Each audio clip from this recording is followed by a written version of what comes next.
Hey everyone, it's Coach Fabian from CCNS, and I'm back with another video. This week we're going to talk about doing intervals outside versus inside, and I'm just going to talk about a couple of points that you should keep in mind when you're doing your training. Now, obviously I'm on Zwift right now, and I am doing a 4-minute tempo interval at 305 watts. I'm not using erg mode in this case because I did want to show the differences in power fluctuation between outside and in. But as you can see here, the fluctuation is pretty low. It's pretty easy for me to hold 300 to 310 watts, so I can aim for that 305 watt average power. Now, before going any further, I just want to show you guys the screens that I use during intervals. Now, this is kind of a nice to have, not really a must have. Here I have my totals page, and I'm really just using the kilojoules and TSS fields to track where I am throughout a workout. Sometimes I'll have TSS goals for an unstructured ride, or I'll have an endurance ride with kilojoule goals, so they're nice fields to use. Now, this is kind of the must-have, and the fields that I really want to emphasize on this screen are the 3-second power, the lap power, the lap time, and the cadence. Now, those are the 4 bare minimum fields that you should really use. However, normalized power for the lap is super useful, especially in making sure that you're really smooth throughout an interval. And by that, I mean that I'm kind of constantly holding that steady state effort.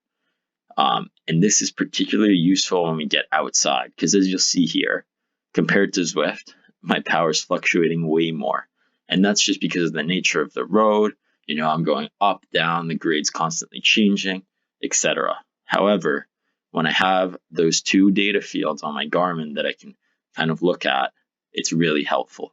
It just makes me think about being smooth at all times and really kind of, utilizing the allocated power that I've given myself, which is that, power target of 305 watts in this case, and saying, okay, so I have to hold 4 minutes. I have to do 305 watts. I'm going to go as fast as I can using those watts. Now, right out of the gate here, I'm going uphill.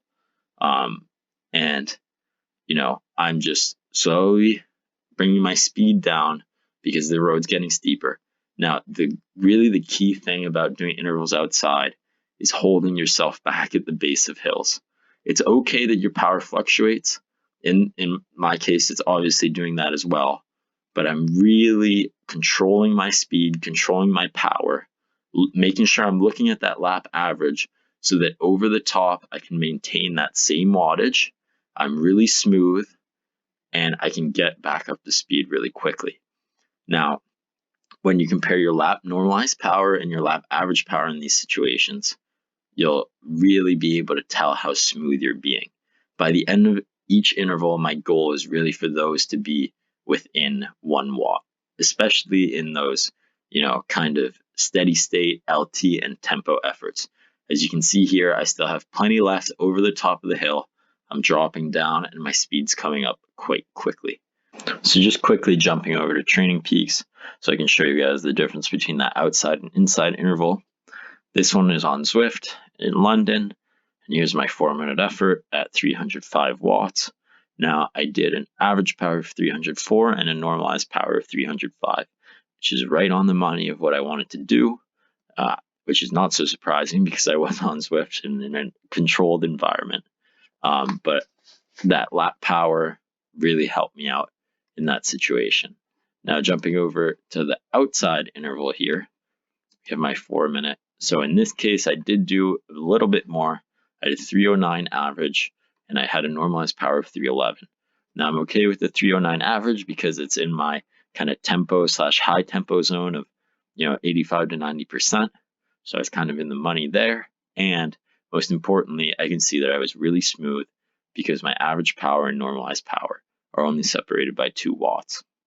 So the best way to get started with this is, first of all, to dial in your Garmin screens.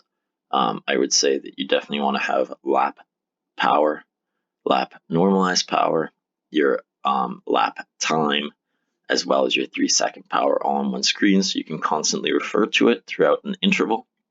And then I would really say that if you're thinking about jumping outside, from, constantly doing intervals on Zwift, the best way to really, kind of practice is actually to do intervals without erg mode on Zwift, first of all.